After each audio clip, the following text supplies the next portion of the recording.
Non profit organisation. इस दफा बड़े स्ट्रॉन्ग चांसेस हैं, ये दोनों में से सवाल आता है। दोनों में से एक या दोनों भी आ सकते हैं। छोटा हाँ,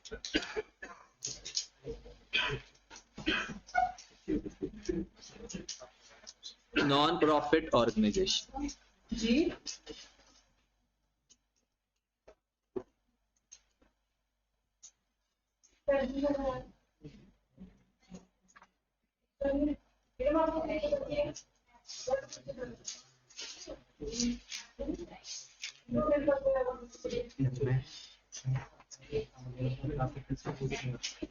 एक और पेन भी है अगर किसी को चाहिए।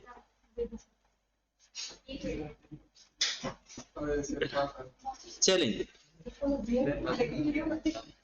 अच्छा, आप जरा खामोशी, कोई आप बातें नहीं करनी, या अगर करनी है तो जरा ठहर जाते हैं, लेक्चर ला लेट स्टार्ट कर लो। नॉन प्रॉफिट ऑर्गेनाइजेशन के अंदर होता यह है कि ये भी एक बिजनेस है, लेकिन इसका पर्पस प्रॉफिट अर्न करना नहीं होता। तो सारे का सारा सेम स्ट्रक्चर है, बस थोड़ी टर्म्स चेंज है। मतलब एक ट्रेडिंग एंटिटी है जिसका काम है प्रॉफिट अर्न करना,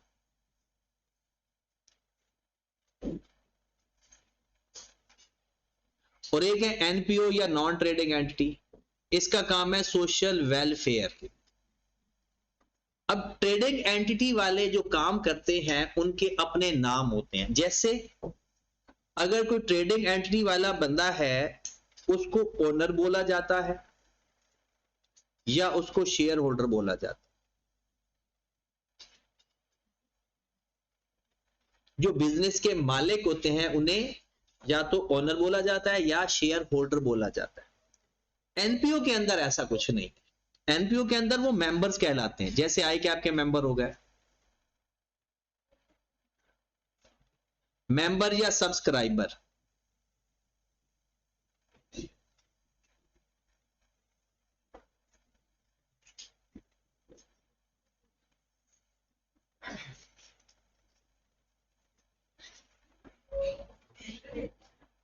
उसके बाद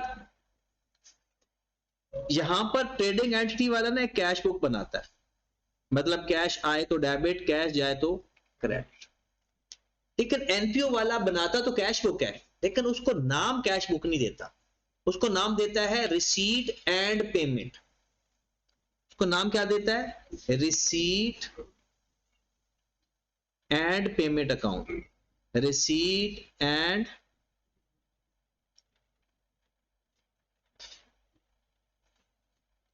पेमेंट अकाउंट।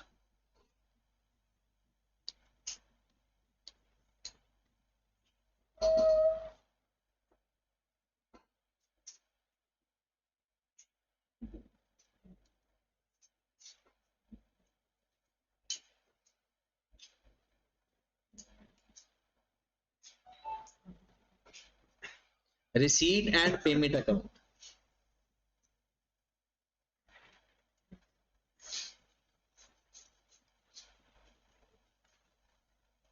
नंबर 3 ये बनाता है स्टेटमेंट ऑफ कंप्रीहेंसिव इनकम, या इसको बोलते हैं स्टेटमेंट ऑफ प्रॉफिट और लॉस।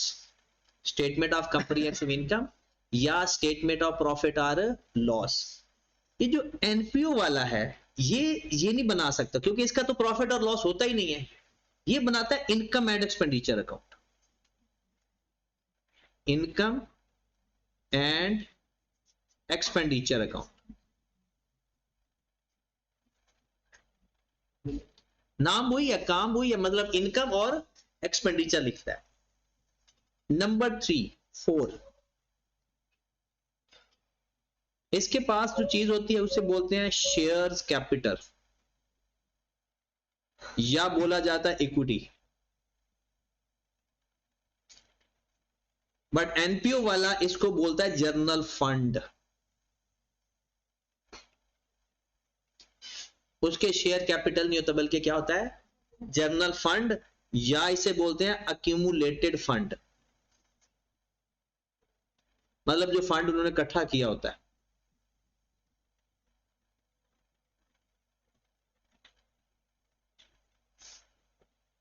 नेक्स्ट, ये नेट प्रॉफिट कमाता है,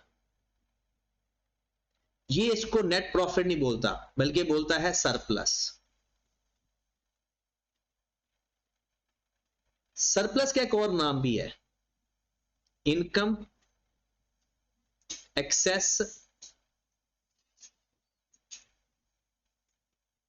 over expenditure, income excess over expenditure.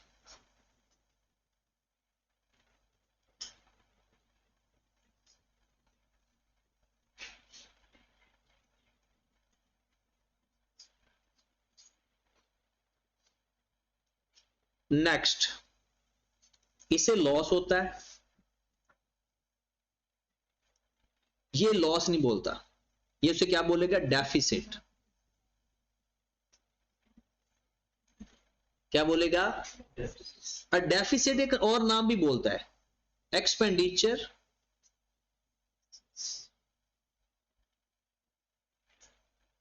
Access over, मतलब एक्सपेंडिचर ज्यादा हो जाए।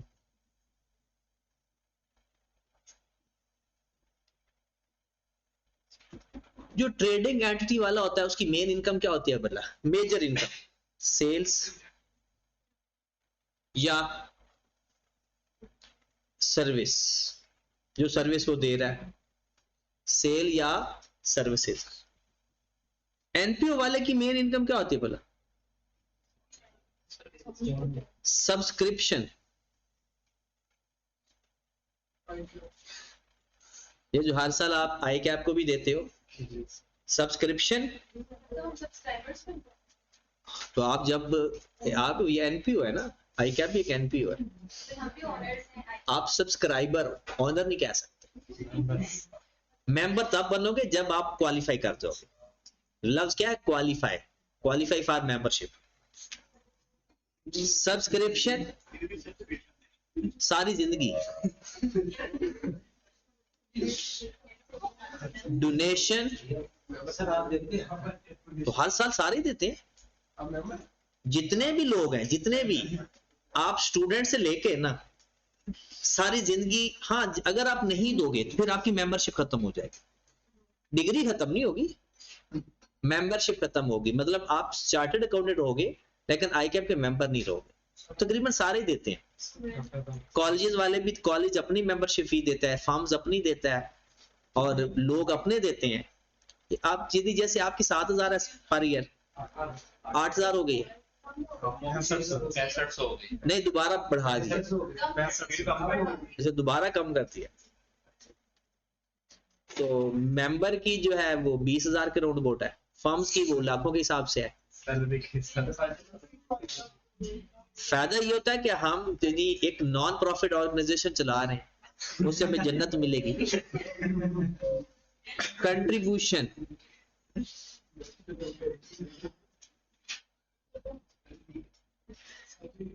Cell, service, subscription, donation. मतलब एनपीओ का सेल और सर्विस और नॉन ट्रेडिंग एंटिटी का सब्सक्रिप्शन, डोनेशन या कंट्रीब्यूशन। उसके बाद यहां पर होती है ड्राइंग्स और यहां पर होती है dividend.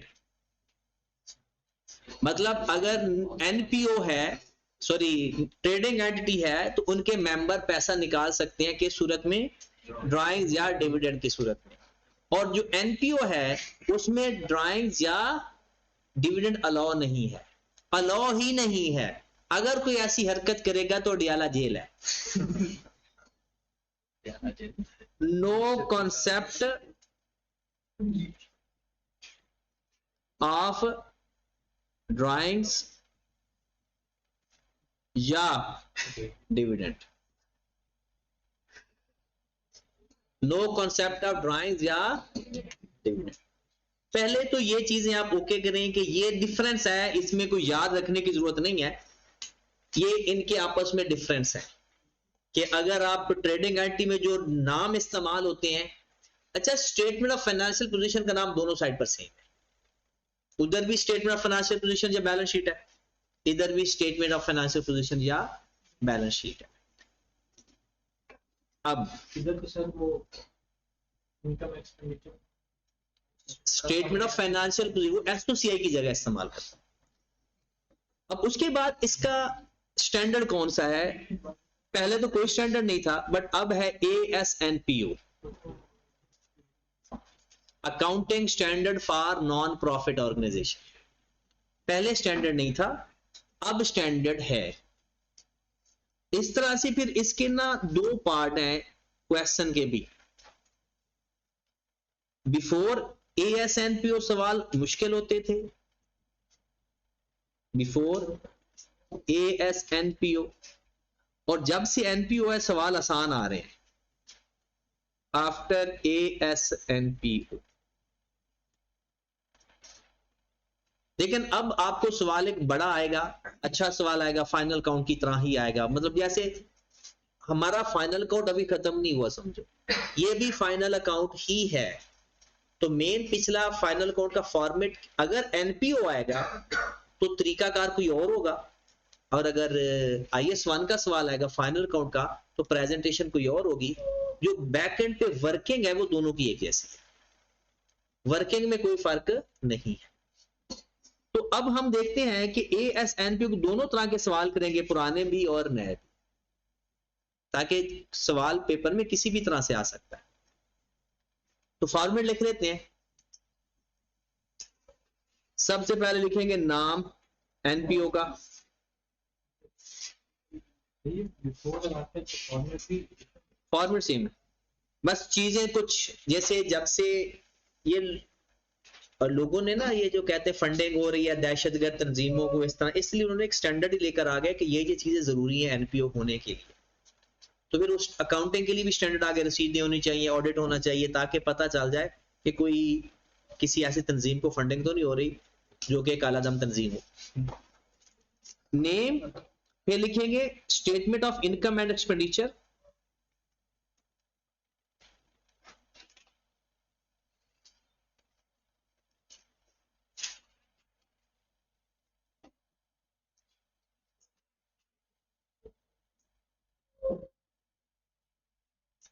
for the year ended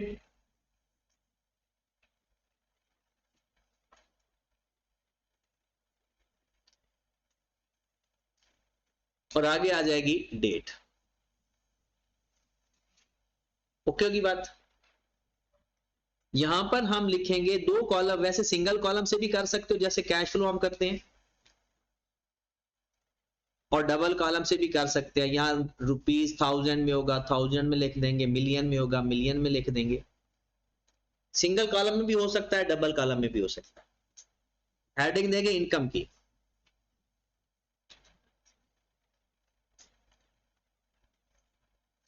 सबसे पहले इनकम हो सकती है कंट्रीब्यूशन, ये जो चंदा इकट्ठा होता है,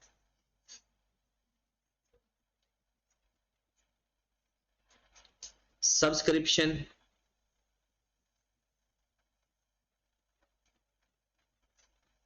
ये मोस्टली वर्किंग होती है इसकी, डोनेशन,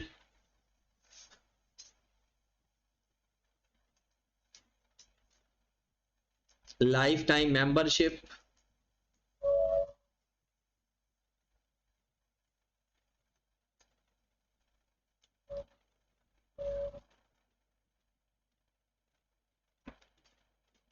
ज्वाइनिंग फी,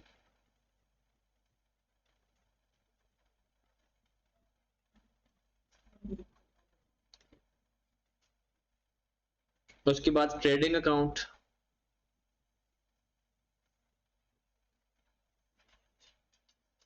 ट्रेडिंग अकाउंट का मतलब क्या बता? ट्रेडिंग अकाउंट, हालांकि हमारी तो नॉन ट्रेडिंग एंटिटी है। ट्रेडिंग अकाउंट का मतलब सुन लें। मिसाल के तौर पर आपने एक हॉस्पिटल बनाया हुआ है और उस हॉस्पिटल के अंदर एक कैफेटेरिया है, तो क्या उसका मतलब भी सोशल वेलफेयर है या बिजनेस है? वो मतलब उसका मकसद सोशल वेलफेयर नहीं है, बल्कि वो प्रॉफिट कमा रहा है अपना। सपोज दैट एक पार्क होता है, पार्क 90% जो लाहौर के अंदर पार्क है ना, वो NPO के अंदर आते हैं। वो सारे नॉन प्रॉफिट ऑर्गेनाइजेशन है, मतलब उसकी जो फीस वगैरह भी होगी तो वो बहुत मिनिमम होगी, 5 रुपए, 10 रुपए, 50 रुपए, वो बहुत ज्यादा उसकी फीस नहीं होती जितने भी पब्लिक पार्क है। बट उनके अंदर जो झूले लगे हुए हैं, जो आइसक्रीम की शॉप है, जो टक शॉप है, क्या वो भी कहते हैं आ जाओ वेलफेयर कर दो? मतलब उनका मेन पर्पस झूले वाले का, या जो आइसक्रीम वाला बैठा है, या जो फूड पॉइंट वाला बैठा है, उसका पर्पस प्रॉफिट अर्न करना है। रेंट वो इनकम है। नहीं, ट्रेडिंग अकाउंट है कोई एक्टिविटी कर रहे हो, मतलब कोई सेल परचेज हो रही है, और जो रेंट है वो अलग से इनकम है। ये सारा हमने बात डिटेल में भी पढ़ना है, अभी तो फॉर्मेट लिख रहे हैं ना। हाँ जी। उसके बाद किसी इवेंट या फंक्शन के ऊपर आपको इनकम हुई। मोस्टली जो नॉन ट्रेडिंग ऑर्गेनाइजेशंस होती है ना, वो इवेंट्स वगैरह भी करवाते हैं, एनुअल डिनर करवा दिया, चैरिटी पर्पस के लिए किसी को बुला लिया, तो उस इवेंट पे जो उन्हें फायदा होता है उसको भी इनकम में लिखा जाता है, वो टिकट लेते हैं ना। उसके बाद इसके अलावा भी कोई इनकम अगर होती है, जैसे गेन और डिस्पोजल, इंटरेस्ट इनकम कोई हो जाए, किसी जगह का रेंट आ जाए, वो भी इनकम में लिखते हैं। अदर इनकम भी कोई हो सकती है।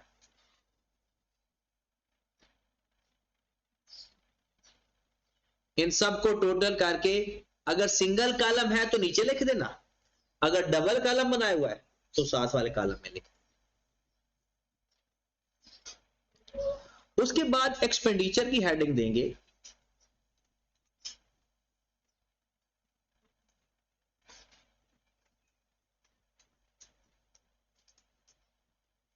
एक्सपेंडिचर में सारे वही एक्सपेंस होते हैं जो नॉर्मल बिजनेस के होते हैं।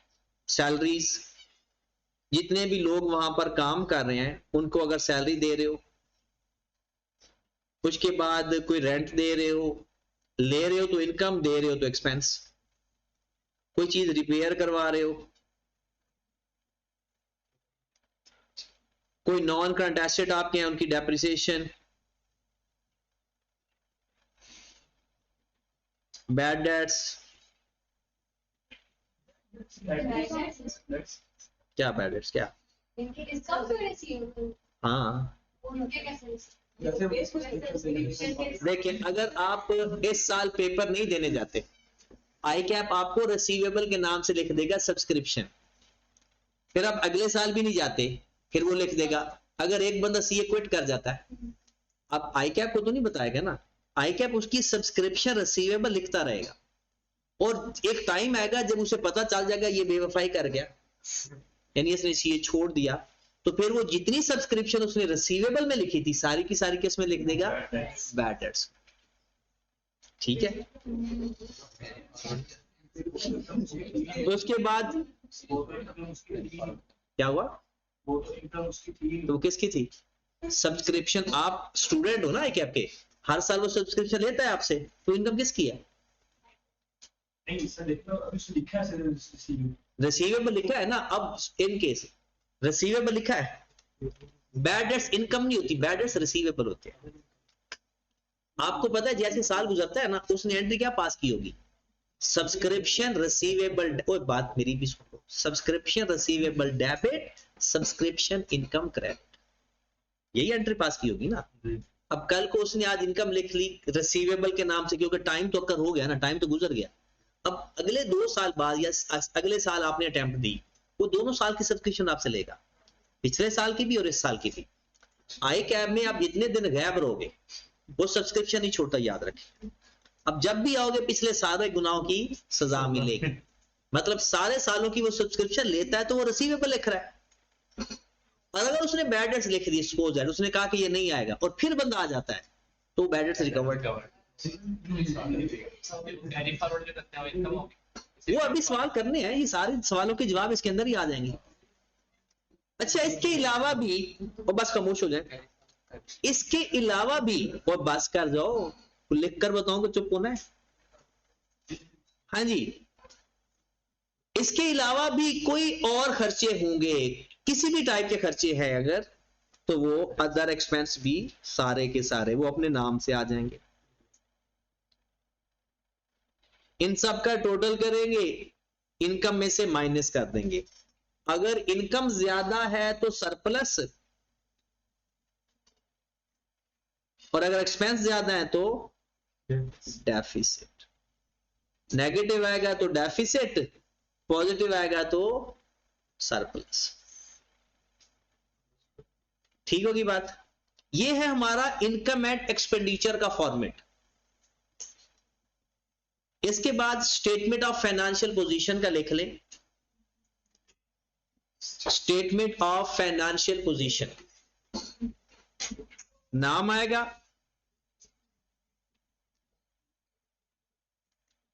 स्टेटमेंट ऑफ फाइनेंशियल पोजीशन बिल्कुल उसी तरह से एज एट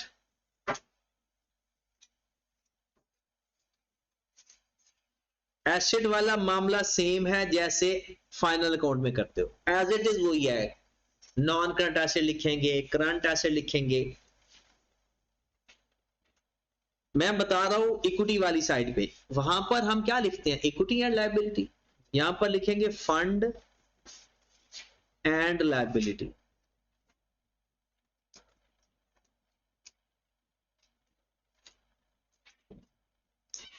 एसेट वही है, नॉन करंट एसेट होंगे तो वो लिखेंगे, करंट एसेट होंगे लिखेंगे, फिर टोटल एसेट लिखेंगे।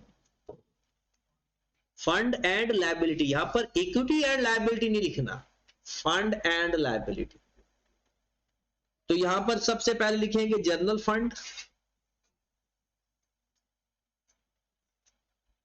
वो एक से ज्यादा टाइप के भी हो सकते हैं, जितने टाइप के होंगे सब अलग अलग लिखेंगे। फिर इसके अंदर ऐड कर देंगे सरप्लस, और माइनस क्या करेंगे, कुछ भी नहीं होना माइनस, ड्राइंग जिसमें होता नहीं। डेफिसिट होगा तो माइनस, और अगर सरप्लस होगा तो ऐड।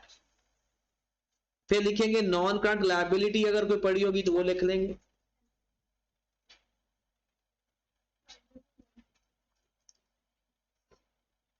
और फिर करंट लायबिलिटी पड़ी होगी तो वो लिख देंगे। और फिर हमारे पास आ जाएगा टोटल फंड एंड लायबिलिटी।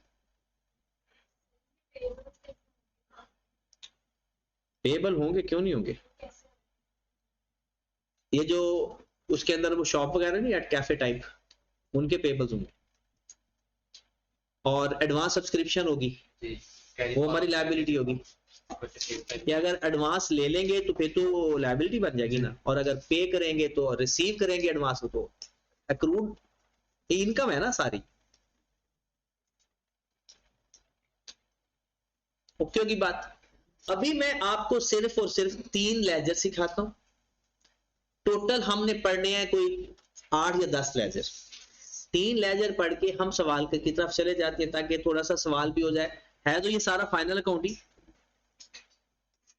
मैं सबसे पहले आपको सब्सक्रिप्शन का लेजर, आज के दिन का टारगेट सब्सक्रिप्शन सिखाऊंगा, लाइफ टाइम मेंबरशिप सिखाऊंगा, और ट्रेडिंग अकाउंट सिखाऊंगा। आपको इन सब के बारे में पता होना चाहिए, ठीक है। इसकी पहले 2-4 सवाल करके इसका हाथ सीधा हो जाएगा, फिर इसकी थ्योरी पढ़ाऊंगा, ताकि थ्योरी में भी एमसीक्यू काफी सारे आ सकते हैं इसमें। सबसे पहले सब्सक्रिप्शन का लेजर कैसे बनता है।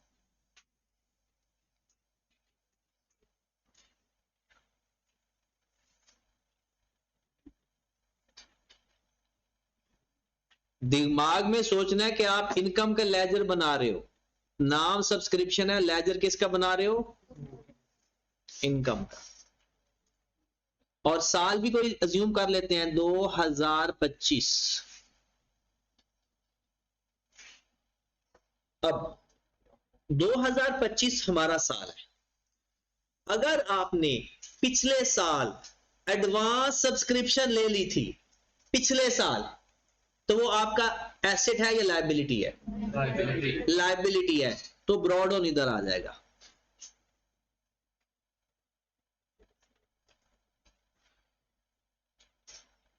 ये बात पता होनी चाहिए, क्योंकि आपको प्लेस करना है यहां पर चीज, इंफॉर्मेशन फाइंड करके यहां लिखनी है। तो यहां पर कौन सी इंफॉर्मेशन लिखी जाएगी, पिछले साल अगर आपने कोई सब्सक्रिप्शन ली थी इस साल की, तो साल के शुरू में वो आपकी लायबिलिटी है।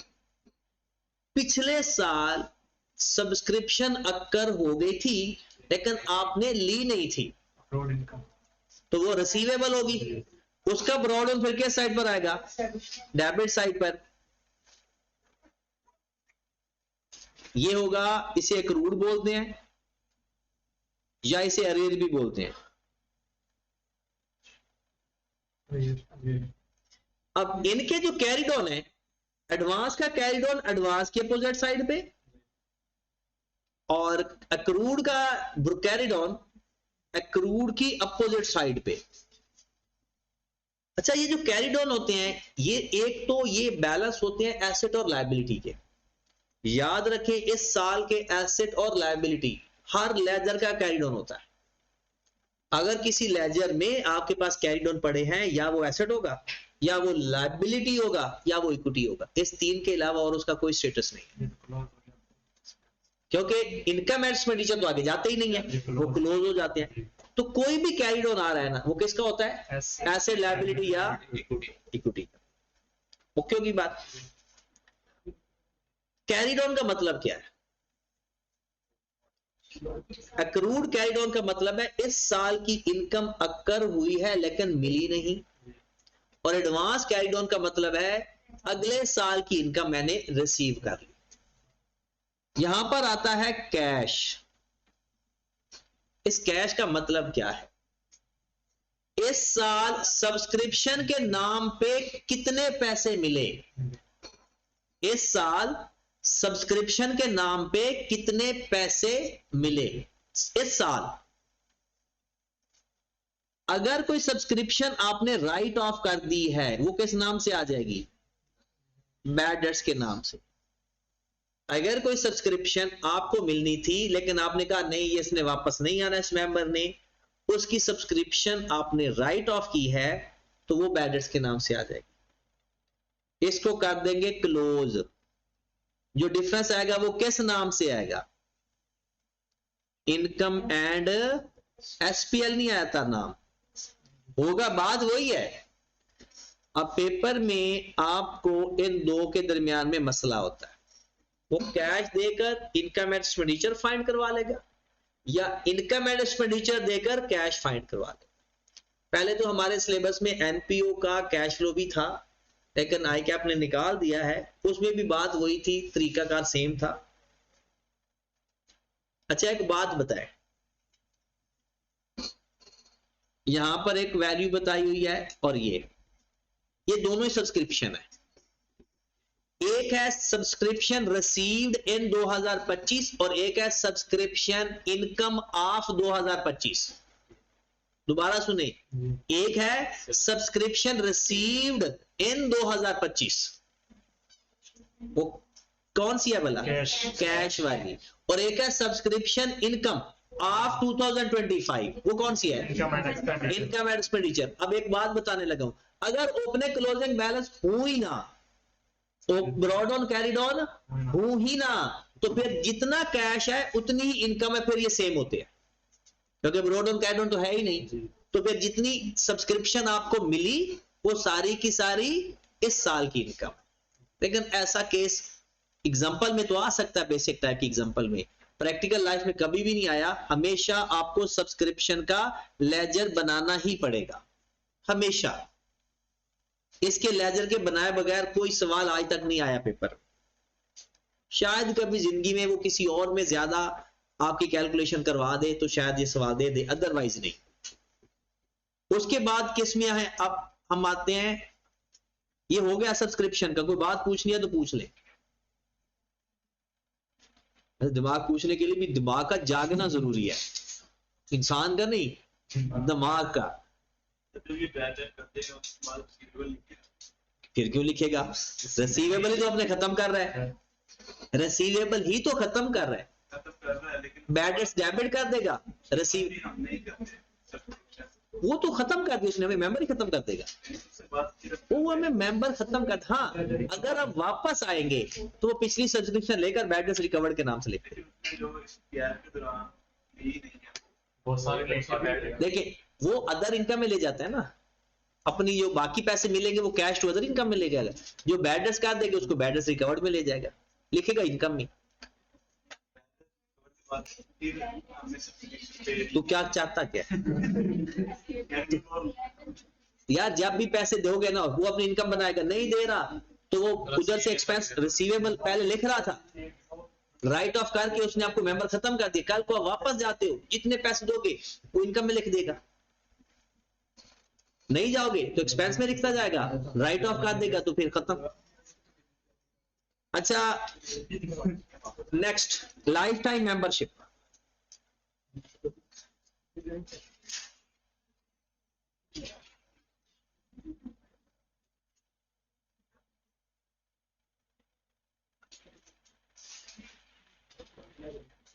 अब लाइफ टाइम मेंबरशिप के बारे में ध्यान से बात सुने। होता यह है, जब कोई क्लब की बात होती है, जैसे कोई पार्क की बात होती है, जैसे जिम खाना क्लब एक बड़ा मशहूर क्लब है, अगर यहां पर आप लोग मेंबरशिप लेते हो, एक तो होता है सालाना मेंबरशिप, कुछ लोगों ने लाइफ टाइम मेंबरशिप ली होती है। अब लाइफ टाइम मेंबरशिप में जो वो ऑर्गेनाइजेशन है, जो एनपीओ है, वो दो तरह से उसको डील करते हैं। एक, अगर क्वेश्चन के अंदर लाइफ डिफाइन हो, और एक है लाइफ नॉट डिफाइंड।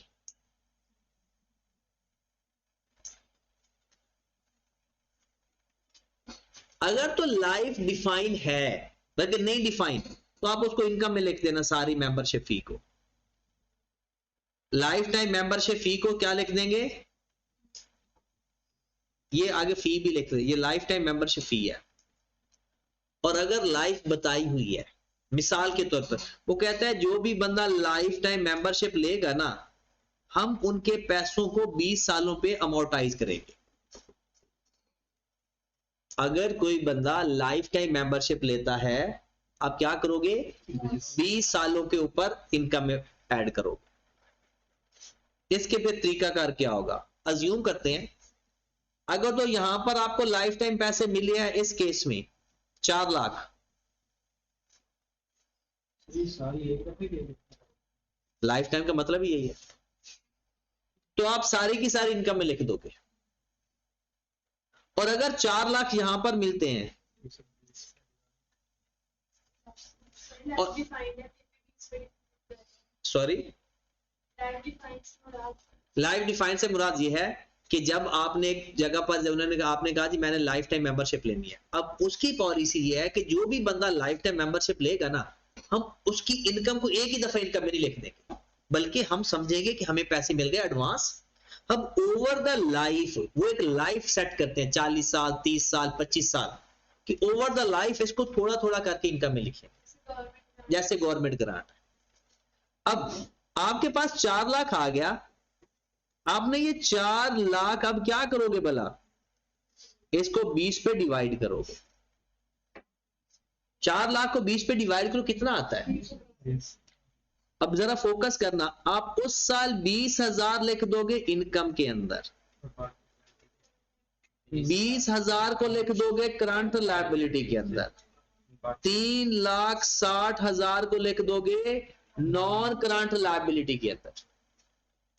अगर आपको लाइफ टाइम मेंबरशिप फी मिली है, उसके दो तरीके होंगे, लाइफ नहीं बताई या साइलेंट है तो सारी इनकम में लिख दे, या अगर खुद कहता है फलां जगह पर लिखनी है तो फिर तो उसकी बात माने, और अगर लाइफ बताई हुई है तो उसका यही तरीका। इसमें मैक्सिमम बड़े से बड़ा ट्रिक भला क्या आ सकता है, इसी सवाल की बात करते हैं। वो कहेगा कि हमारे पास ना लाइफ टाइम मेंबरशिप पैसे पड़े हुए हैं 2,80,000, जो कि हमने रिसीव किए थे 5 years ago।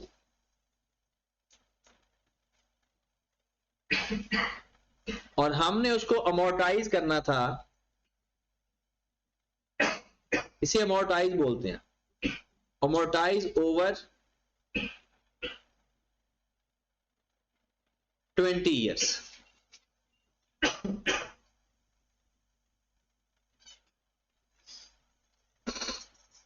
हाँ जी, अब बताएं, आपके पास लाइफ टाइम मेंबरशिप पड़ी है 2,80,000, आपने इसको 5 साल पहले लिया था और आपने तब डिसाइड किया था कि उसको 20 सालों के ऊपर आप अमोर्टाइज करोगे।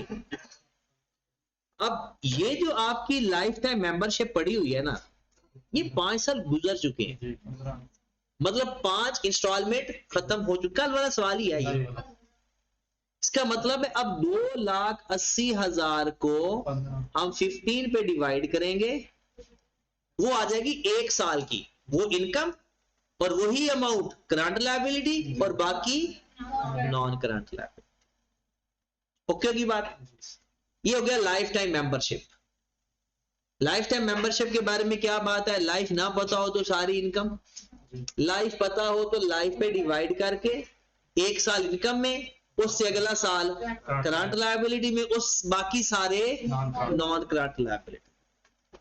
उसके बाद आ जाए लास्ट आज के लिए फिर क्वेश्चन करते हैं इसका, ट्रेडिंग अकाउंट। ठीक है, इसकी डोनेशन बहुत इंटरेस्टिंग है, कल डोनेशन सीखेंगे, कंट्रीब्यूशन सीखेंगे। तो कल थ्योरेटिकली तो नहीं, 100% तो नहीं, क्वेश्चन के पॉइंट ऑफ व्यू से हमारे कॉन्सेप्ट खत्म हो जाएंगे। क्वेश्चन में, इनके क्वेश्चन में कॉन्सेप्ट नहीं है, अंग्रेजी है। वो अंग्रेजी में जाकर हमें घुमाने की कोशिश करेगा कि इतने मेंबर आ रहे हैं, इतने मेंबर जा रहे हैं, वो मैथमेटिकल कैलकुलेशन है यार। पानी पी लो।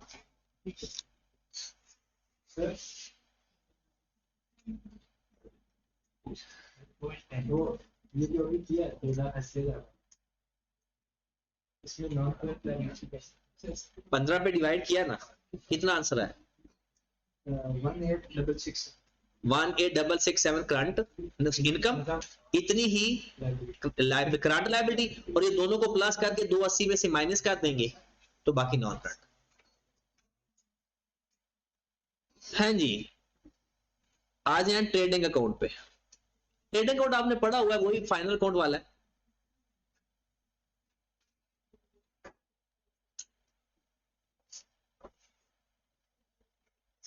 हाँ जी, पहले क्या लिखेंगे? अच्छा, इसको सेल्स कम लिखते हैं, इसको लिखा जाता है मोस्टली टेकिंग्स। सेल को टेकिंग के नाम से बताया होगा या रिसीट के नाम से बताया होगा,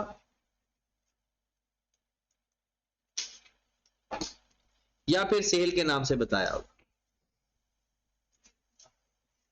टेकिंग, रिसीट या सेल। लेस करेंगे कॉस्ट ऑफ सेल।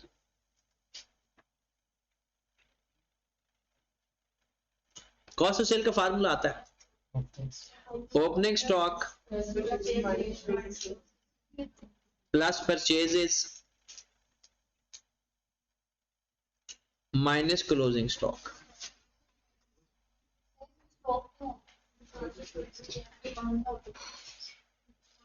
क्या आ जाएगा आपके पास? Gross profit. क्या हुआ? टेकिंग, रिसीट या सेल।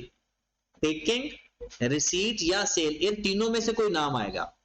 टेकिंग, सेल्स या रिसीट। और कॉस्ट ऑफ सेल, फिर opening stock plus purchase minus closing stock और ग्रॉस प्रॉफिट। अच्छा, इसके अलावा भी छोटे मोटे खर्चे हो सकते हैं, कैफे के सेल परचेज के अलावा भी खर्चे हो सकते हैं, तो लेस कर देंगे अदर रेलिवेंट एक्सपेंस। लेस कर देंगे other relevant expense. Other relevant expense. तो ये इनकम जाकर हम लिख देंगे ट्रेडिंग अकाउंट के नाम से।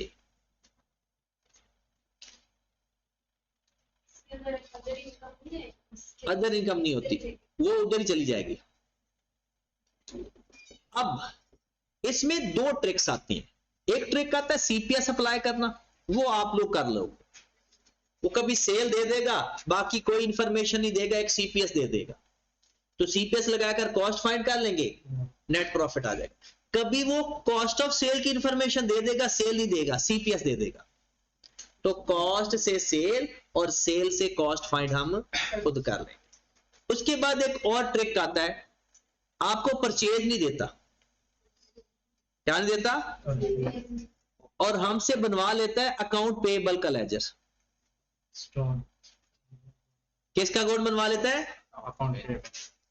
क्या अकाउंट पेएबल से परचेज मिल सकती है, मिल जाएंगी यहां से, broad on carried on.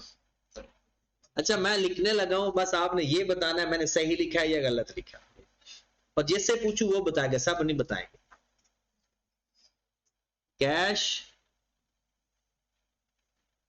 Purchase बताएं सही लिखा हुआ या गलत लिखा हुआ, अकाउंट पेएबल का लेजर।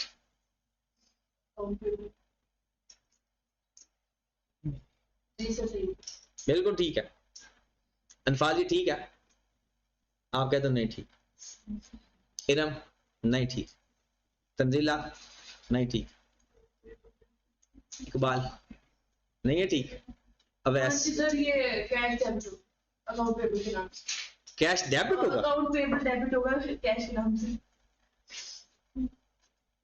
जब कैश पेमेंट करते हैं अकाउंट पेएबल को, और यहां पर आता है परचेज। अब आप देखें कि ये चीज हमने कैश फ्लो में भी पढ़ी। कैश फ्लो में तरीकाकार क्या होता है, उसमें परचेजेस देकर कैश पूछ लेता है, और यहां पर क्या होगा, कैश देके वो परचेजेस पूछेगा। तो ये आज के कॉन्सेप्ट हैं जो हमने इस्तेमाल करने हैं इसके अंदर आने वाले, अभी ये डायरेक्ट तो नहीं है। सर लाइफ टाइम मेंबरशिप वाली थी, हाँ सर वो भी 2,80,000 है, पहले 5 साल में भी तो मोनेटाइज हुआ। वो बचा पड़ा है, जो हमारे पास जो बचा पड़ा होता है वो पड़ा होता है, हमने भी 15 पे डिवाइड किया, 20 पे थोड़ी डिवाइड किया। हाँ जी, क्वेश्चन निकालें, अगर आपके पास बुक है तो बुक निकालें, और अगर आपके पास बुक नहीं है तो फिर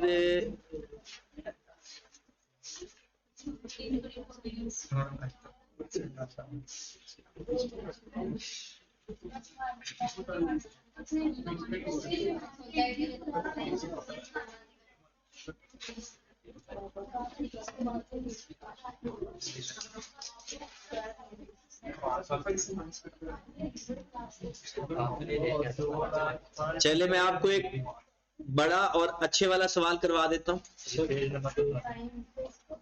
पेज नंबर है मेरे भाई 515।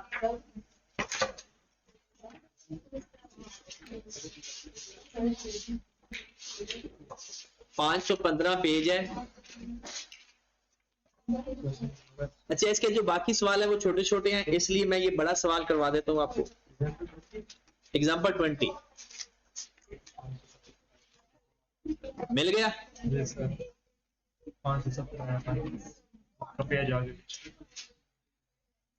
मिल गया? सेहत क्लब वाला, सेहत क्लब वाला एक ही क्वेश्चन करना है हमने, और आपने तसल्ली से सीखना है। पहला सवाल है इसका एनपीओ का, ताकि कॉन्फिडेंस खराब ना हो जाए, आपको ऐसा ना हो कि क्योंकि आपको ना समझ लगे तो आप कहते हो टॉपिक मुश्किल है। ये नहीं कहते हो कि हमारे अंदर कोई मसला है, टॉपिक को बदनाम कर देते हो। ठीक है, चले करें start. Following information relates to Sehat club for the year ended 30th June 2015, receipt and payment account. अच्छा, एक बात तो कंफर्म है कि अगर क्वेश्चन के अंदर रिसीट एंड पेमेंट गिवन है ना, तो सवाल बहुत आसान होगा। बट इसके अंदर 2-3 चीजें याद रखने वाली। Receipt and payment cash book हुई, receipt and payment cash book हुई, मतलब ये है कि रिसीट साइड पे जो कुछ लिखा हुआ है इसका मतलब है कैश आपको मिला है, और पेमेंट साइड का मतलब है आपने इस साल कैश पे किया है। और किस साल की बात हो रही है? जून 15 तक। ओपनिंग बैलेंस आपके पास 15,000 पहले ही कैश पड़ा था। सब्सक्रिप्शन के नाम पे मिला 2,01,000। अब सुने, अगर सब्सक्रिप्शन का ओपनिंग क्लोजिंग गिवन होगा तो लेजर बनाकर इनकम फाइंड करेंगे, अगर ओपनिंग क्लोजिंग ना हुआ तो यही इनकम है। ये बात याद रहेगी। अगर सब्सक्रिप्शन का किसी भी इनकम और एक्सपेंस का, सब्सक्रिप्शन को छोड़ें, किसी भी इनकम एंड एक्सपेंस का ओपनिंग क्लोजिंग बैलेंस हो उसका लेजर बनाएंगे, और जिसका नहीं होगा वो डायरेक्ट लिखेंगे बस। आगे entrance fee, donation, interest, disposal of furniture, ये उसका गेन या लॉस है या कैश रिसीव्ड है? इतना हमें कैश मिला है, इतनी कॉमन सेंस से हम काम करेंगे। ये गेन और disposal, basic sorry disposal of furniture का मतलब है फर्नीचर बेचा, हमें 500 कैश आया। सैलरी आपने पे की, रेंट पे किया, travelling expense, printing and stationery, journal charges, periodicals, investment हमारा एनसीए होता है, नॉन करंट, और क्लोजिंग बैलेंस। सबसे पहली गलती जो स्टूडेंट से होती है वो है ये क्लोजिंग बैलेंस की। क्या गलती होती है? स्टेटमेंट ऑफ फाइनेंशियल पोजीशन बनाते हैं, उसके अंदर इसका बैलेंस लिखना ही भूल जाते हैं, क्योंकि ये अलग से नहीं बताया होता। कैश का बैलेंस लिखते हो ना, कौन सा लिखेंगे, ओपनिंग या क्लोजिंग? ओपनिंग तो पिछले साल का है, तो क्लोजिंग बैलेंस हमने कहां लिखना होता है जाकर, और ये मोस्टली स्टूडेंट भूल जाते हैं क्योंकि रिसीट एंड पेमेंट अलग बताया होता है, इसलिए ये मोस्टली स्टूडेंट भूल जाते हैं, उनके लिखना याद नहीं रहता। आगे बढ़ते हैं। जून 2014, इसको मैं कह सकता हूं ब्रॉड ऑन डाटा है। हमने किस साल का बनाना है काम? जून 15 का, और ये डाटा किसका बताया हुआ है? जून 14। सुनिएगा, जर्नल फंड आपके पास पड़ा हुआ है, लायबिलिटी में लिखा हुआ है रेंट और सैलरी। बता सकते हो क्या है रेंट, क्या है सैलरी? लायबिलिटी में एक्रूड रेंट, एक्रूड सैलरी। लो जी, एक निशानी हमें मिल गई कि इसका भी लेजर बनेगा, इसका भी लेजर बनेगा। मैंने क्या कहा था? जिसका brought on carried on given होगा उसका लेजर बनाना, जिसका ब्रॉड ऑन कैरिड ऑन नहीं होगा वो डायरेक्ट इनकम को इनकम में लिख देना, एक्सपेंस को एक्सपेंस में। अब लायबिलिटी में फर्नीचर पड़ा है आपके पास साल के शुरू में, शॉप इक्विपमेंट है, इन्वेस्टमेंट पड़ी हुई है, 1 लाख की पहले पड़ी हुई है, 2 लाख की और खरीदी है। सब्सक्रिप्शन रिसीवेबल, मतलब अब इसका भी लेजर बनेगा, इसका भी लेजर बनेगा। आगे चलते हैं। इंटरेस्ट रिसीवेबल, अगर आप देखें तो यहां इंटरेस्ट लिखा हुआ है यहां पे, और यहां पर क्या लिखा हुआ है? इंटरेस्ट रिसीवेबल, मतलब इसका भी लेजर बनेगा। और फिर उसने कहा जी बैंक बैलेंस 15,000, और ये देख लें यही 15,000 नजर आपको आ रहा होगा, क्योंकि ये भी तो ओपनिंग है और ये भी ओपनिंग है। पिछले साल का क्लोजिंग, इस साल का हो। डाटा समझ लग गई। अब आ जाते हैं एडिशनल इंफॉर्मेशन।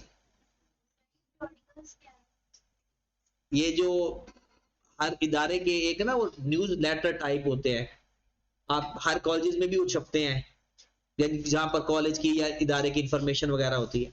जैसे आई कैप का ना एक न्यूज लेटर होता है हर महीने, पहले तो कॉलेज में भी आता था, वो वेबसाइट के ऊपर अपलोड कर देता है, तो सारी एक्टिविटीज के बारे में वो एक न्यूज लेटर, यानी ऐसी कोई एक ना प्रिंट फॉर्म में बुकलेट छापते रहते हैं। अब जरा सुनिएगा, वो जो एसेट बेचा है ना फर्नीचर, उसके बारे में बताने लगा है। फर्नीचर परचेज ऑन 1/7/13, 4,000 रुपए का आपने डिस्पोज कर दिया 1/1/15 को एट अ स्क्रैप ऑफ ₹500। ऊपर देखा 500 आपको नजर आ रहा था। हमने इसकी बात करनी है एंट्रीज, जो जो हमें नजर आएगा, जिधर जिधर जाना है उधर लिखते हैं। खरीदा कब था? 1/7/13 को, और हम बुक वैल्यू पे अकाउंट्स रखे हुए हैं, हमने किस पे रखे हुए हैं? बुक वैल्यू पे। आगे चलते हैं। 1 जुलाई 14 को furniture having WDV 6,000 was traded in with the new furniture having fair value 6700। Exchange का केस आ गया। डेप्रिसिएशन है रिड्यूसिंग बैलेंस मेथड 20% फर्नीचर की और 15% इक्विपमेंट।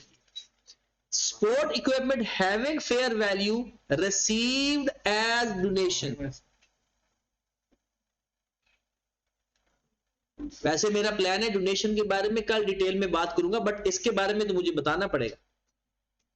ये क्या लिखा हुआ है? Sports equipment fair value 12,000 were received at year end. Depreciate तो नहीं होगा, आपको इक्विपमेंट किसी ने डोनेशन के तौर पर दे दिया। अब इसका करते क्या है? पहले अगर कोई भी आपको एनसीए जानते हो ना, नॉन करंट एसेट डोनेशन के तौर पर मिल जाए, आप उसकी एक एंट्री पास करोगे गवर्नमेंट ग्रांट की तरह। गवर्नमेंट ग्रांट तो सबको आता है ना, गवर्नमेंट ग्रांट की तरह NCA debit donation credit, NCA debit donation credit. NCA जाएगा, एनसीए के मतलब पीपीई डेबिट कर दें, पीपीई डेबिट ये जाएगा नॉन करंट एसेट के अंदर, और डोनेशन जाएगा नॉन करंट लायबिलिटी के अंदर। डोनेशन किधर जाएगा? नॉन करंट लायबिलिटी के अंदर। दोबारा सुन लें, डोनेशन बहुत बड़ा कॉन्सेप्ट है, कल हमने डिटेल में पढ़ना है। अभी के लिए अगर आपको कोई नॉन करंट एसेट डोनेशन के तौर पर मिले, एसेट लिख देना पीपी के अंदर, और डोनेशन की अमाउंट किस में लिख देना? नॉन करंट लायबिलिटी के अंदर, जस्ट लाइक डेफर्ड ग्रांट। वो डेफर्ड ग्रांट को नहीं सेपरेटली रिकॉग्निशन करते, एग्जैक्ट वैसे। अब अगली बात सुने, इसको डेप्रिशिएट करेंगे और इसको अमोर्टाइज करेंगे। अब ये डेप्रिशिएट होकर किधर किधर जाएगा?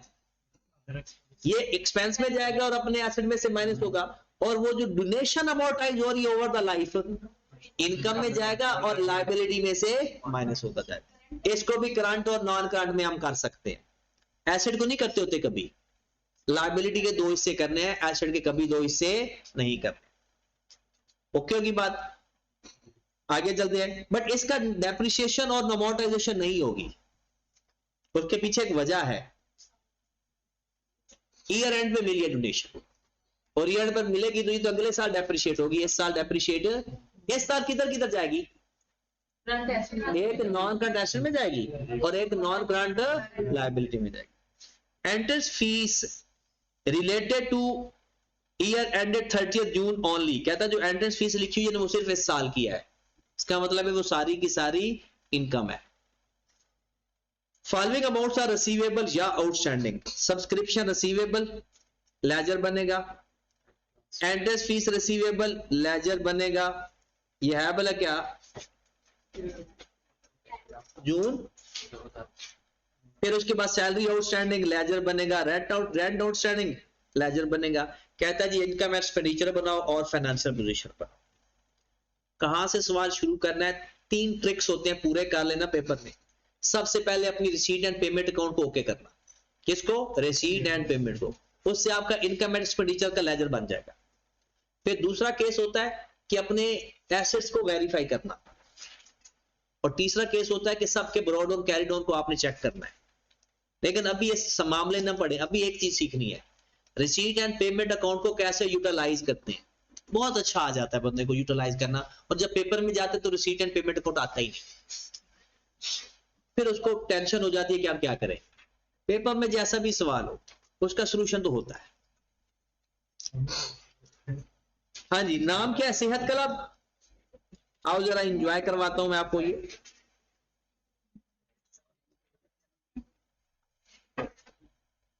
सेहत club. Income statement of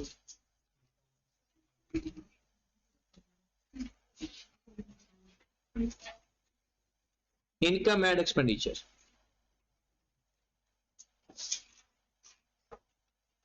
for the year ended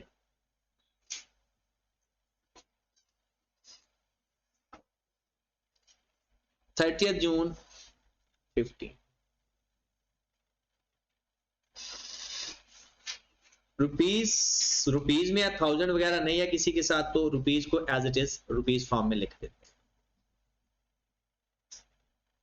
यहां पर सबसे पहले क्या लिखेंगे? इनकम। ओके,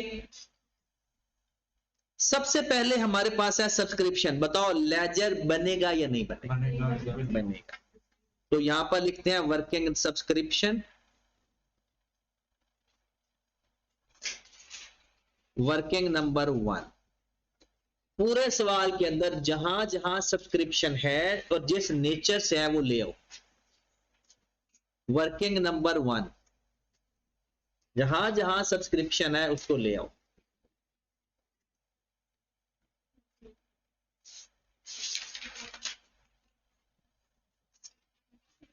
सवाल के अंदर ढूंढो जरा, इसको मैं कैश के नाम से लिख दूं, कोई इतराज तो नहीं है? ये सब्सक्रिप्शन कैश ही है ना, क्योंकि रिसीट अकाउंट में लिखी हुई है कैश 201,000। फिर देखिए पिछले साल में सब्सक्रिप्शन लिखी हुई है रिसीवेबल, एसेट लायबिलिटी है, रिसीवेबल है 15,000, ब्रॉड ऑन 15,000। फिर एंड पे एक सब्सक्रिप्शन रिसीवेबल लिखी हुई है कैरिड ऑन 8,000। आप अपने सवाल, अगर बुक आपके सामने है, अगर इसके अलावा भी सब्सक्रिप्शन कहीं लिखी हुई है तो उसको डील करेंगे, अगर नहीं लिखी हुई तो क्लोज करें, आपके पास इनकम आ गई।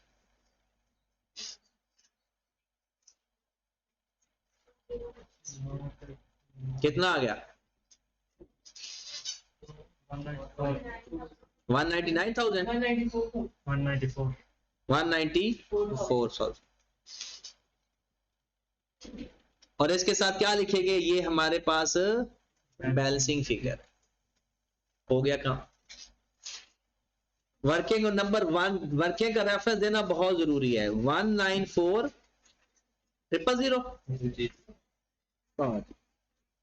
इसको टिक किया, ये हमारा एक काम हो गया। एंट्रेंस फी 63,000, ये भी रिसीव्ड है।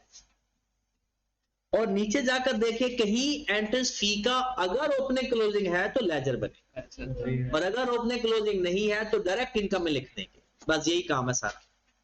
ढूंढे जरा, क्या ओपनिंग है? कोई ओपनिंग एंट्रेंस फीस नहीं है, और क्लोजिंग है एंट्रेंस फी रिसीवेबल। ओके की बात? तो लेजर बनाएंगे।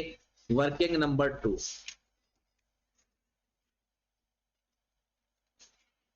एंट्रेंस फी ब्रॉड और नहीं है, कैश के नाम से जो रिसीट एंड पेमेंट अकाउंट में पड़ा हुआ है वो कैश है। कितना अगर रिसीव किया है इंटरेस्ट फीस? 63,000। ब्रॉड ऑन नहीं है, कैरिड ऑन है। कितना है कैरिड ऑन? 3,000।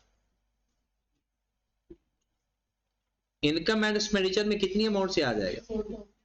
66। जाकर लिख देते हैं। Working number 2, entrance fee, working number 2 66। उसके बाद नेक्स्ट डोनेशन। आपको डोनेशन एक नॉन करंट एसेट डोनेशन मिला है ना, इक्विपमेंट, और ये डोनेशन तो कैश में है और इसके बारे में कुछ नहीं लिखा हुआ, तो ये इनकम में लिख देंगे। हमने सारा सवाल पढ़ा, डोनेशन के बारे में कुछ भी नहीं लिखा हुआ, तो क्या करेंगे? सारे का सारा इनकम में लिख देंगे। डोनेशन कितना है? 38।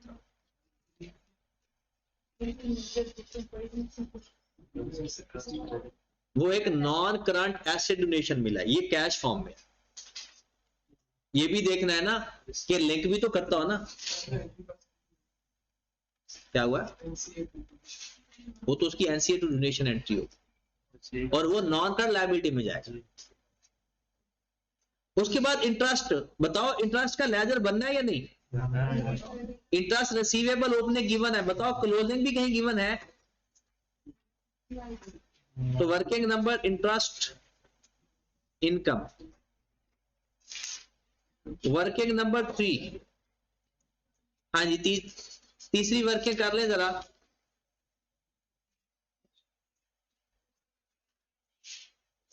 ब्रॉड ऑन कितना इंटरेस्ट रिसीवेबल का?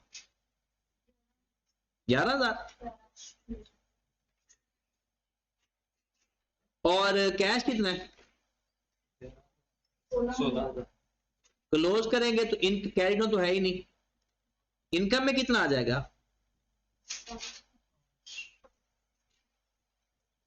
जो कैरिड ऑन होंगे वो फाइनेंशियल पोजीशन में जाएंगे, जो इनकम एंड एक्सपेंडिचर के नाम से जाएंगे वो इनकम एंड एक्सपेंडिचर में जाएंगे, और जो कैश के नाम से आएंगे वो कैश फ्लो या कैश बुक में जाते हैं। Working number 3 5,000।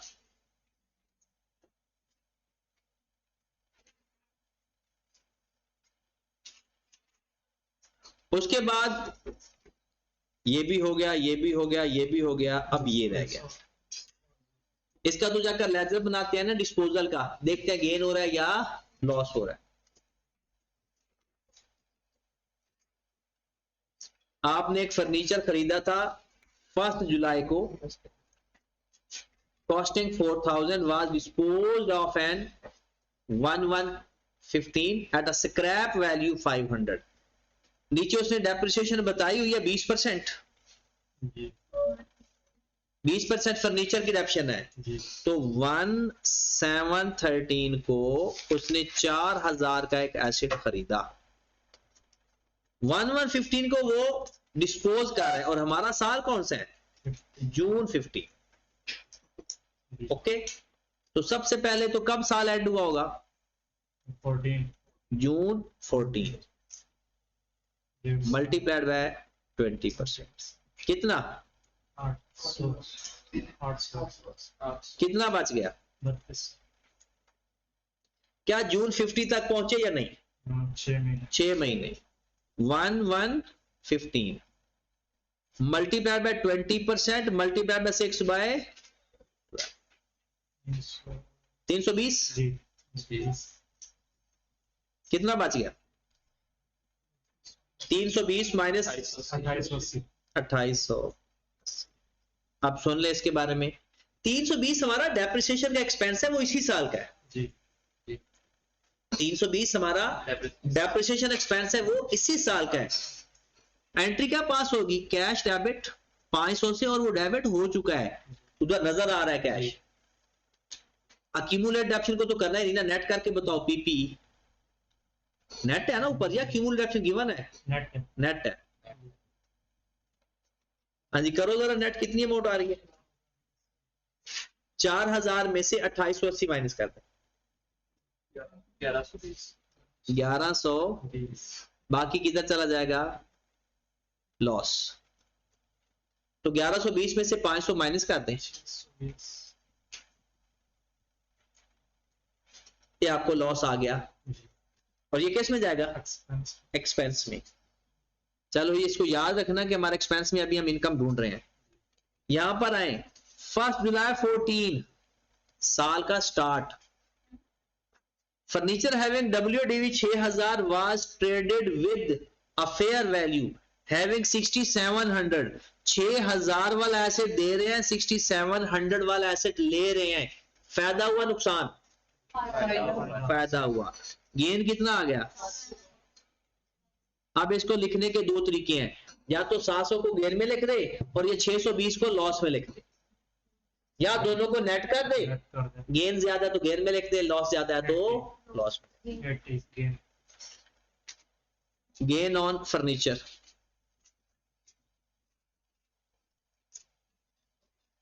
तो ये तो वही चीज है पुराने वाली। कितनी अमाउंट है? 700।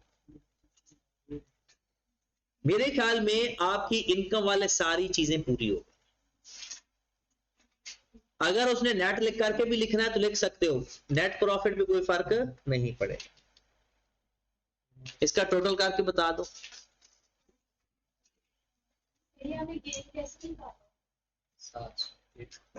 6,000 वाला एसेट दे के 67 वाला एसेट ले रहे हैं, ऊपर वाला कितना लॉस है? देखो 2880 एक बुक वैल्यू वाला एसेट पड़ा था, ये 1120 कैसे लिखवाया? तो मुझे किसी ने लिखवाया, मैं तो इनसे कैलकुलेशन कर रहा वो तो अक्यूमुलेट ऑप्शन आई है यार। कैश 500 आया, एसेट की बुक वैल्यू कितनी आई है, फर्नीचर 2880 से आएगा, और लॉस कितना आ गया 2380। लॉस कितना आ जाएगा 2380। हाँ जी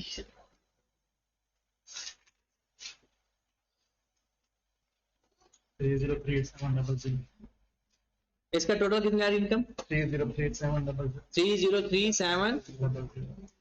अब आ जाए एक्सपेंडिचर पे।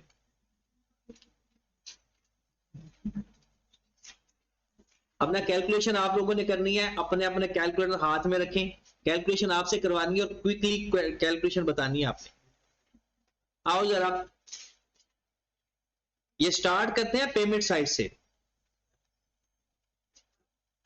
लॉस ऑन डिस्पोजल तो लिख लो ना, वो तो फाइंड हो चुका है ना। जी लॉस ऑन डिस्पोजल कितना आया 2380। सैलरी बताओ लेजर बनेगा या डायरेक्ट लिखो, लेजर बनेगा। बनाओ जरा जल्दी से क्रूड का लेजर बनाकर मुझे बताओ सैलरी कितनी पे की। सैलरी वर्किंग का रेफरेंस दिए बगैर काम नहीं करना। वर्किंग नंबर 4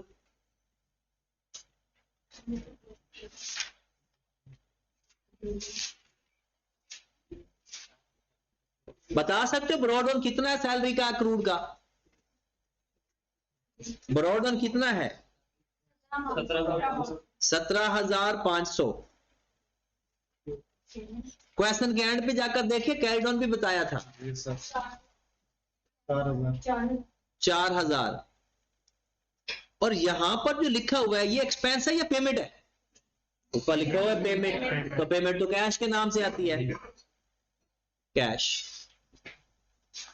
पेमेंट कितनी है 63,500। क्लोज करेंगे जो डिफरेंस आएगा वो किस नाम से आएगा, इनकम एंड एक्सपेंडिचर के नाम से। यहां एसपीएल नहीं लिख रहा, वो गलत कर देगा, इजाजत ही नहीं है एसपीएल लिखने की। जी कितना आ गया 50,000 पूरा। इसको लिखेंगे बैलेंस। वर्किंग नंबर 5 भी करें। अगली पेमेंट आ रही है रेंट की। अब रेंट के आप ही लेजर बनाएं। 34,000 पेमेंट है, ब्रॉड ऑन 11,000 है।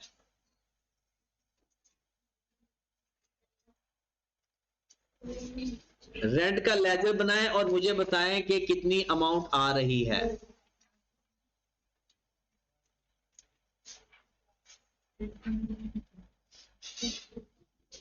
रोड हो गया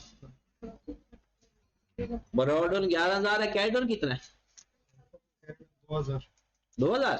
जी 25,000 हमारा रेंट एक्सपेंस आ गया।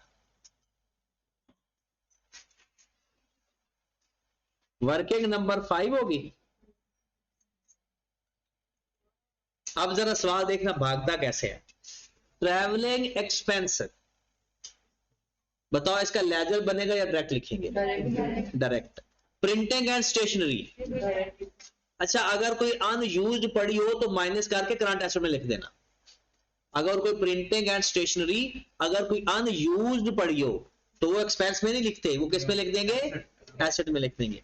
जर्नल चार्जेस, पीरियोडिकल्स, इन सब को एक्सपेंस में लिख देंगे। ट्रैवलिंग एक्सपेंस कितना है, travelling expense 1500। Printing and stationery 1000। फिर जर्नल एक्सपेंस 2500। पीरियोडिकल्स अब डेप्रिसिएशन का चक्कर भी है यहाँ। डेप्रिसिएशन फाइंड करो जरा, हर एसेट की अपनी अपनी। एक तो फर्नीचर है और एक है शॉप इक्विपमेंट। कोई खरीदा तो नहीं है, सिर्फ खरीदा तो कोई नहीं है, एक्सचेंज किया है। रिड्यूसिंग बैलेंस मेथड के लिए डेप्रिसिएशन फॉर द ईयर की वर्किंग करो, फर्नीचर की करनी पड़ेगी, बाकी तो ओके है।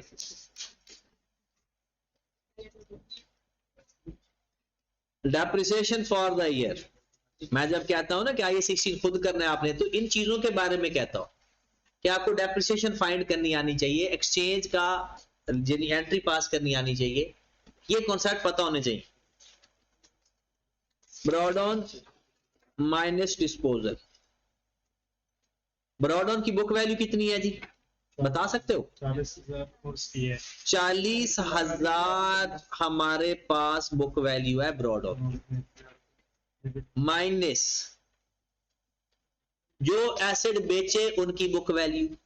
कौन कौन से एसेट बेचे हैं, अमाउंट बताओ। एक 3200 वाला बेचा और एक 6000 वाला बेचा, ये बात समझ लगी? और जो बेचे हैं साल के शुरू में बुक वैल्यू माइनस कर दो यार, ब्रॉड की बुक वैल्यू माइनस डिस्पोजल की book value, multiply by 20%, 40,000 minus 3200 minus 6000 and 20% भी ले लिया, कितना 6160, यही आ रही है सबकी डेप्शन ब्रॉड ऑन की, ओके है।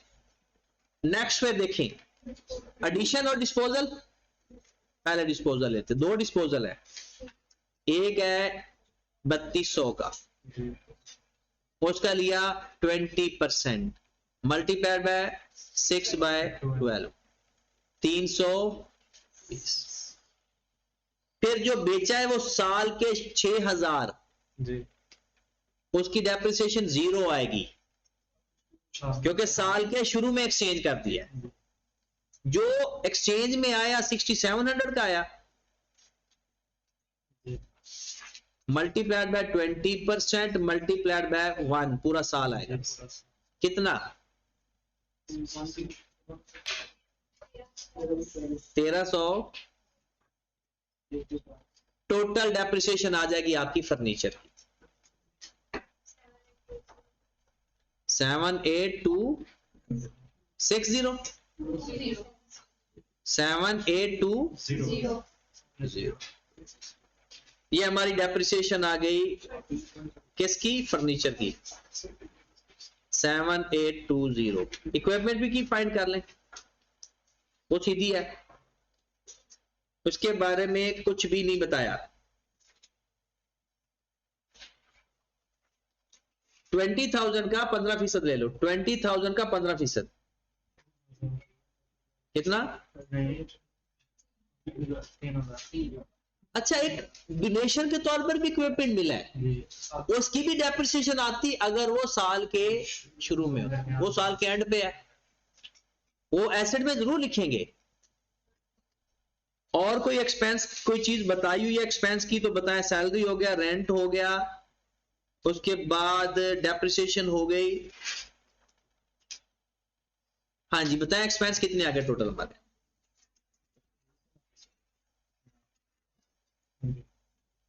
एक्सपेंसेस का टोटल करें, 2-3 लोग इकट्ठे टोटल करें ताकि पता चल जाए कोई गलती ना हो।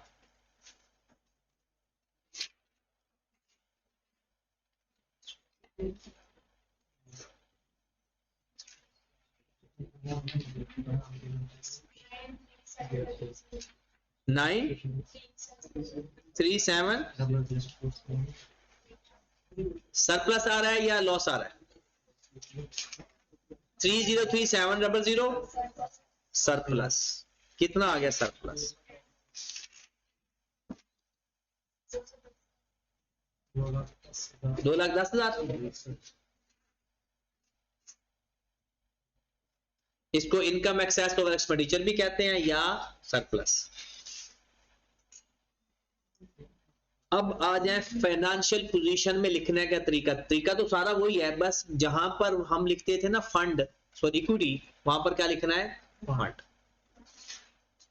मैं ऊपर हेडिंग नहीं लिख रहा, डायरेक्ट नॉन करंट एसेट वाली साइड पे जा रहा हूं।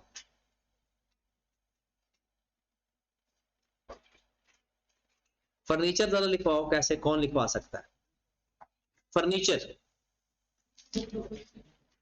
फर्नीचर कोई लिखवा सकता है सही वाला? वर्किंग से निकाल लो, वर्किंग में भी मैंने आपको तरीका सिखाया था।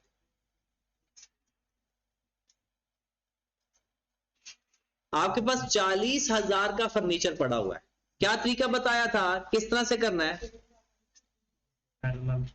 ये अमाउंट ले लें,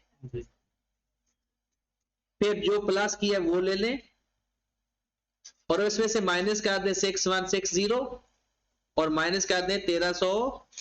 मतलब जो आपके पास एसेट्स मौजूद हैं वो वैल्यू लेकर और उनकी डेप्रिसिएशन लेकर माइनस कर दें, आपके पास क्लोजिंग बैलेंस आ जाएगा। एक और तरीका लेजर बनाने वाला तरीका भी है, ब्रॉड डाउन, जो एडिशन है डेबिट साइड पर, जो बेचे हैं वो क्रेडिट साइड पर, डेप्रिसिएशन भी क्रेडिट साइड पर, जो हमारे पास बैलेंस आ जाएगा वो अमाउंट आ जाएगी। लेजर कौन बनवा सकता है? ब्रॉड डाउन का 40,000, जो एसेट हमारे पास आया वो है 6700 का। जो एसेट गए हैं एक की बुक वैल्यू है 6000 और एक की 3200 नहीं 2880 है ओरिजिनल बुक वैल्यू, जिस दिन बेचा वो तो साल की शुरू की थी ना, पर डेप्रिसिएशन फॉर द ईयर कितनी आई उसकी 78 और आपके पास कैरी डाउन आ जाए। 40,000 में 6700 भी ऐड कर दें और 6000 माइनस कर दे, 2880 माइनस कर दे और 7820 माइनस कर दे, कितना? 30,000 पूरा पूरा जी। 30,000 मेरे पास आ गया फर्नीचर। इक्विपमेंट, दोनों तरीकों से सेम आया ना? जी सर, मैंने उसको से की। इक्विपमेंट में आ जाएं। इक्विपमेंट किधर है आपका? 20,000 का आपका इक्विपमेंट है और 3,000 का डेप्रिशिएट हो गया, कितना बच गया? 17। एडिशन इसका है, एडिशन भी है उसका वो डोनेशन वाला 17,000 प्लस 12,000 29,000। क्लोज करें 59,000। अब आ जाए करंट एसेट के ऊपर। करंट एसेट आपको मिलेंगे कहां से, जरा फोकस करना। क्लोजिंग बैलेंस हमें चाहिए। ये जो आपके पास 2015 का सब्सक्रिप्शन रिसीवेबल है और इंटरेस्ट फीस रिसीवेबल है, ये क्या है? इस साल का करंट एसेट। सब्सक्रिप्शन रिसीवेबल और जो जहां रिसीवेबल पड़े हैं ना वो सारे ले आओ। Fee receivable, investment non current asset में, इन्वेस्टमेंट नॉन करंट एसेट में लिखते हैं 3 लाख। ये पता 3 लाख कैसे आई? 2 लाख पहले पड़ी हुई, 1 लाख पहले पड़ी हुई है, 2 लाख मजीद इन्वेस्ट किया था। मैं चेक करवा देता हूं। ये 1 लाख है एसेट के अंदर और 2 लाख आपने इन्वेस्टमेंट की कैश बुक के अंदर, तो टोटल हमारी इन्वेस्टमेंट कितनी होगी? 3 लाख।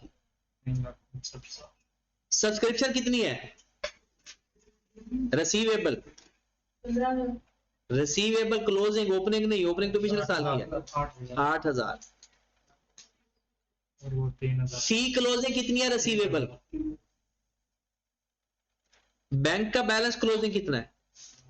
बैंक का बैलेंस क्लोजिंग कितना है पता है कहां से मिलेगा? कैश बुक से 30,000। अब वेरीफाई कर लें कोई और चीज करंट एसेट वाली बच ना गया। फर्नीचर ये हो गया, इन्वेस्टमेंट हो गया, सब्सक्रिप्शन हो गया, इंटरेस्ट रिसीवेबल वैसे खत्म हो गया था और बैंक बैलेंस हो गया सारे। करंट एसेट कितने आ गए? 8,000, 3,000 प्लस 48,500 टोटल एसेट्स। हाँ जी 359000 प्लस 41500 40005 400 500 ये हमारे टोटल एसेट्स आ गए। आपका फंड कितना है? फंड कितना है? फंड ओपनिंग बैलेंस ही लेते हैं फंड का हमेशा।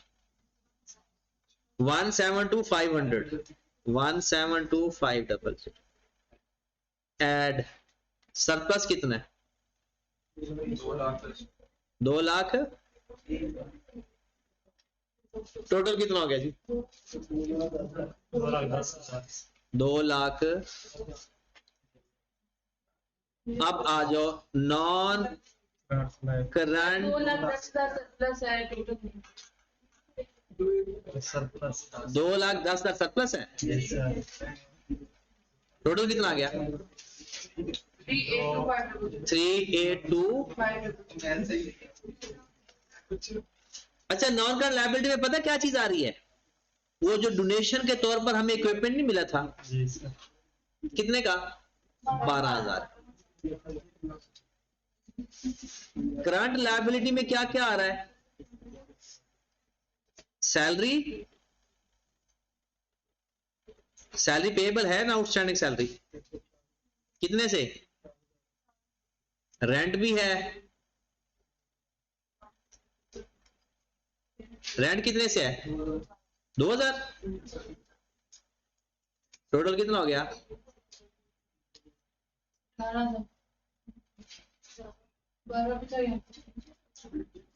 12।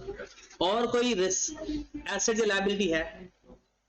टोटल करें फिर इसका टोटल।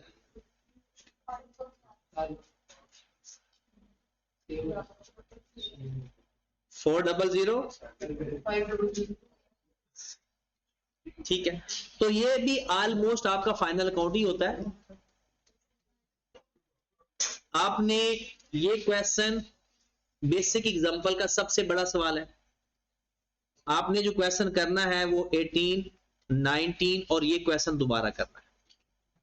18, 19 छोटे छोटे सवाल है, वो बिल्कुल ही छोटे हैं। पहले 20 ही दोबारा करना। मैंने 20 दोबारा चेक करना है, 18, 19 की खैर है।